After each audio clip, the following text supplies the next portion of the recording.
In this video, I'm going to be going over some big changes I did to my 2020 Jeep Gladiator Rubicon. Now the first big change you'll probably notice is that this Jeep is a lot taller than it used to be. I now have a 4.5-inch Rock Krawler X Series mid-arm kit. This is their Adventure Series with their new Adventure Series joints. More on that in a minute, but yes, the Jeep is a good bit taller. Now, why did I want to make it taller? Well, that's quite simply because I'm doing a lot more trail riding with this Jeep and it needs it. I'd been fighting going with a taller lift, but I really, at the end of the day, knew I needed to go that way just so I don't scrape the frame and the rockers so much of this thing off-road. There was also another reason why I needed to do a suspension mod, and let me show you that now. Now here's the second reason why I wanted to upgrade my suspension. What you see here is the JKS Manufacturing Adjustable Control Arm. Adjustability is fine. It runs a flex joint at one end and a rubber bushing at the other. The flex joint was wearing out a little bit faster than I'd like, but it's rebuildable, not a big deal. You're going to get that with these style rebuildable joints no matter who you go with, especially when you wheel as much as I do. The challenge I was having had more to do with the bushing end. I was literally blowing the bushings out where they were coming out of the socket and just tearing them to pieces. This requires you to press the old bushing out and press a new one in. Now there is some advantages to a rubber bushing. It's going to give you great vibration dampening, so for a daily driven Jeep it's fantastic. However, on something like this, it's seeing a lot of off-road miles and the suspension's really getting twisted up. It's just too much for this rubber style bushing. You need more flexibility. Now, why I opted to go with Rock Krawler over other suspension kits on the market genuinely came down to control arms and coil springs. While I'll get to the coil springs later, I do want to talk about control arms and what makes the Rock Krawler arms so desirable to me. The joints you are looking at here come standard in their Adventure Series control arms. What makes this particular vulcanized rubber bushing so unique is that it's capable of 35 degrees of misalignment. Using them at both ends of the control arm means I not only get the same, if not more, misalignment than most flex joints on the market, but I get the vibration absorption of a traditional rubber bushing. Coupled with the fact that these are maintenance free and come in an arm that has been up for optimized clearance, I felt these were the perfect fit for my build. Now, I started my suspension swap by first removing the control arms. If you are going to be doing this at your house and you're just upgrading control arms, it's worth noting that it's actually easier to replace control arms one at a time with the tire still on the vehicle. It gives you a little bit more room to sort of push the axle back and forth, and it's something that you can easily do at home. Now, I started with the lowers, then moved to the uppers, noting that the uppers are adjustable and use the same adventure style joint. Now, obviously I needed to get the taller coils in, so I dropped the axle, pulled the original coils and sway bar links. Since I was reusing my Fox 3.0 shocks, I just needed to unbolt them at the lower mount, along with removing my bump stops that I had on my Pro Rock. Once the coils were in, I moved to the new sway bar links, which are absolutely massive. Considering I have a Rubicon, I just had to bolt them in place. There's no sense in trying to set up anything for a disconnect because it's not necessary. Next, I used the Rock Krawler adjustable track bar to get the Jeep centered. At this point, I really just had to button up the front end and then I could move to the rear control arms. Like the front, it's very easy to do with the tires on. The only thing that you might need to fine tune is the caster. I have a aftermarket rear drive shaft from JE Reel, so it's pretty important to get that caster set up correctly. If you have a stock style driveline, it's a little bit more forgiving given the type of joint that it is, but you still need to get it right. While I could have swapped the rear coils at the house, I decided to call in a favor from my friends at Low Range 4x4 here in Wilmington, North Carolina, and put the Jeep on one of their 2-post lifts. Part of this was done because I wanted to see if their coil correction bases that Rock Krawler provides would work with my Pro Rock XD60 rear axle. While a little bit of modification could have made them usable, I didn't want to change the perch in a way where it would have been a challenge when I wanted to swap coils out back. The reason that I might want to swap coils is because I still have a canopy that bolts on top of this Mitts alloy bed that when it's loaded out, it's very heavy.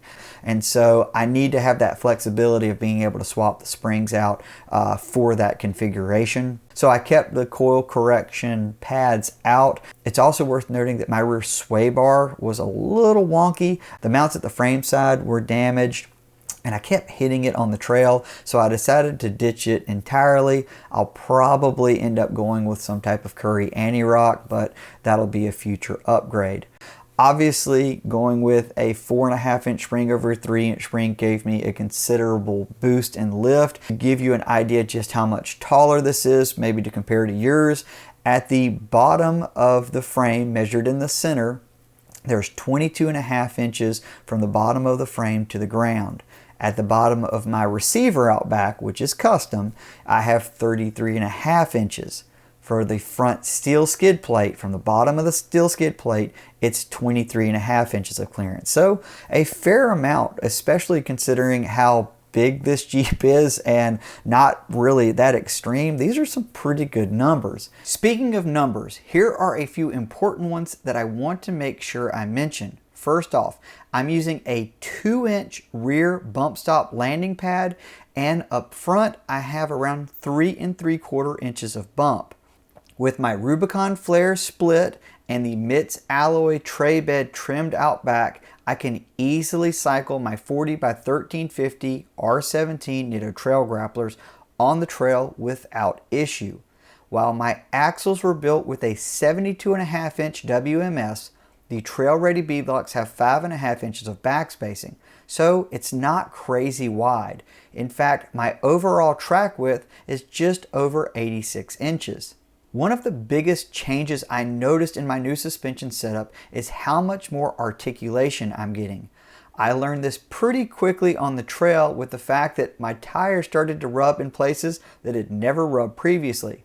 This was easily fixed by adjusting the control arms a bit. I needed to bring the rear arms in a little bit more, but the real takeaway here is I sort of figured that I was leaving some, let's say, flex on the table with the other arms, and the new rock crawler joints were doing exactly what I hoped that they would, free up some of the bind that those other bushings were putting on the suspension system. I mentioned wanting to go with a rock crawler coil earlier in the video. One of the reasons for this is that I knew their coils run on what I would consider the taller end of the spectrum. This meant I knew I was going to get the added lift I was looking for, which is needed really for more challenging trails. The added breakover on this Jeep makes this so much more enjoyable and gives me ideas of putting the Jeep in spots that I probably shouldn't even try. Given my Fox shocks are suitable for the suspension height, there was no reason to change them out. In fact, what the taller springs ended up doing for me is allowing me to utilize the bypass zone on my Fox 3.0s more effectively. And with the taller ride height, I'm now sitting with more up travel, which gives me the opportunity to move at a faster pace down the trail when conditions are right for doing so. Dropping my 40s to trail pressure makes for an unbelievably cush ride. Even with over 25,000 miles on these tires, they still look and work amazingly well. I really can't say enough good things about these trail grapplers, and when these wear out, I will definitely get another set. Now, I do think it's worth talking a little bit about on-road driving and some of the differences between the 3-inch kit from JKS that I had and this rock crawler kit. The first thing I will say is I was a little nervous with going with a 4.5-inch kit and staying with the factory control arms. You know, this kit doesn't have control arm drops and it's not a long arm upgrade. And the challenge you get into when you get with a taller kit and the factory control arm mounts is the arms are at more of an angle. And back in the day, you know, TJ Wranglers, you would do that and it would just drive super sketchy. The steering would be super darty. It was awful. This, thankfully, is not the case. I think just the combination of it being long, the arms themselves being pretty long from the factory, and this long wheelbase, it's just a good balance, and I don't really have an issue with it at all. I've driven this thing to Windrock a couple times. I've driven it up to Uwharrie, so those are all longer trips for me here in Wilmington. And I've got no issues complain, you know, driving. I can do this thing one hand going down the road. I've got PSE hydraulic assist steering, so my steering stays very tight. I still just have the front sway bar, no rear sway bar, and I've got no issues. I did dial back the compression settings on my Fox 3.0 shocks. I'm, you know, probably down about 2 clicks on the low speed compression because I feel like I didn't need as much sway control with these springs. So that's really maybe the biggest difference there, but it handles nice. It really rides nice. It's not something that like beats you up. I don't think it's a firm suspension or anything like that. So very happy with overall ride quality and handling. And if you're, you know, kind of thinking, oh man, do I need control arm drops or should I go long arm? Long arm is going to be better in terms of, yeah, you're going to get a longer control arm. It's going to handle a little bit better, but for the type of wheeling that I'm doing, you know, I don't want to do control arm drops. I don't want to sacrifice any of that clearance. And again, it drives fine. If it drove poorly, I would tell you. And you know, if I feel like I need to go with a control arm upgrade because it's feeling darty, I would go long arm over I would go control arm drop. So I think this is a good setup on road. I don't have any complaints. It doesn't feel wonky. There's not a lot of nosedive on braking. The bumps in the road are absorbed really nicely with the spring combo and these internal bypass shocks. So I wouldn't hesitate if you're wanting to make a very tall daily driver. This is still a perfectly fine suspension kit for that. So another pretty big change came at the back of my Mitts alloy tray bed. If you've noticed in the video clips, one thing that is noticeably gone now is it no longer has the headache rack. And I did that for one very simple reason.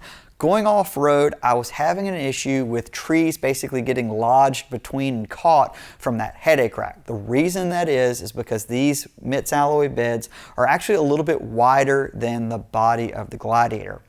It's probably my least favorite aspect of this flatbed, but it is just how they're built. Now, I wasn't really sure what the right solution was to sort of fix this problem, but I knew it was a problem. In Windrock, I got really close to rolling this thing with a pretty large tree getting caught in between here and the body, and it was sucking the Jeep over. It was a little intense. So I needed to do something. I finally one day grabbed my Sawzall and I just cut the headache rack off, and I said, okay, now I got to figure out how to make this look better. This bed's all aluminum. I do not weld aluminum, and so I had to call in a favor from my buddy Bobby Downs, and I said, listen, I need to clean this thing up in a way. I've chopped it.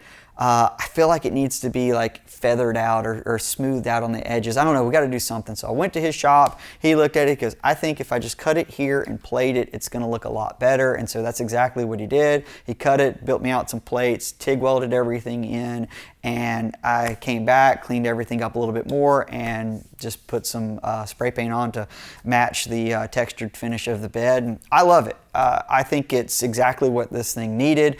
It gets it out from the body as much. I think this looks very finished.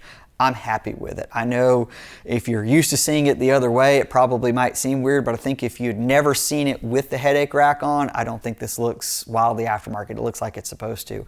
I love this flatbed conversion. I know that this has always been a hot topic with different people on like whether it was a usable upgrade or not. Remember, I've got the canopy that I can bolt on the back with 4 bolts, so I can put a ton of storage and stuff if I need it. I really like it with the flatbed. I find that I use it with the flatbed a lot more than I do with the canopy. It's lighter. I like wheeling it like this, so this is typically how I keep it. I did put these Max universal tie-down rails on here sometime last year just to make it easier to put my spare tire on here safely and strap bags and stuff, so when I have the kids kind of put their stuff back here and got a little bit more room in the cab for everybody. So that's the overall layout of this, but yeah, that's been the big change here is doing that, and I'm happy with it. You know, drop a comment if you like it or don't like it. Obviously I'm not going to change at this point, but always curious. I feel like this bed brings out a lot of comments in people. But with the new stance and all this, like, I just think this is a really good look, and I'm very happy with it. Don't really have a ton of other things I'm going to do to the bed, at least not at this current point in time. I do have a couple other mods that I want to do to this Jeep, but you'll just have to like and subscribe so you can see all that good stuff. If you do have any questions for me, drop them in the comments. You want to know any specific measurements or some more stuff about this, be happy to tell you about it. If you want to see what I'm working on behind the scenes, you can check me out at Ollie Mansour Editor on Instagram. And that's really about it for this video. I appreciate you guys watching, and hope to see you on the trail. Take care.